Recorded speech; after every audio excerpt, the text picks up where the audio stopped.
Welcome! In front of me I have Huawei Watch D, and I'm gonna show you how to change the vibration intensity on this watch.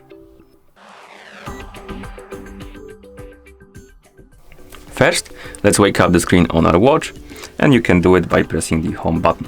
After you wake up the screen, you can swipe down from the top of the screen to open the quick panel, and then you can tap on the settings icon to enter the settings. In settings, scroll through the menu and find the option called vibration. Then tap on it, and here we have three stages of vibration or three types of intensity. We have strong, soft, and off.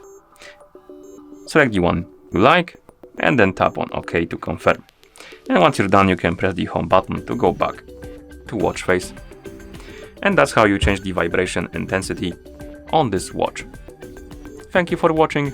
If you found this video helpful, please consider subscribing to our channel and leaving the like on the video.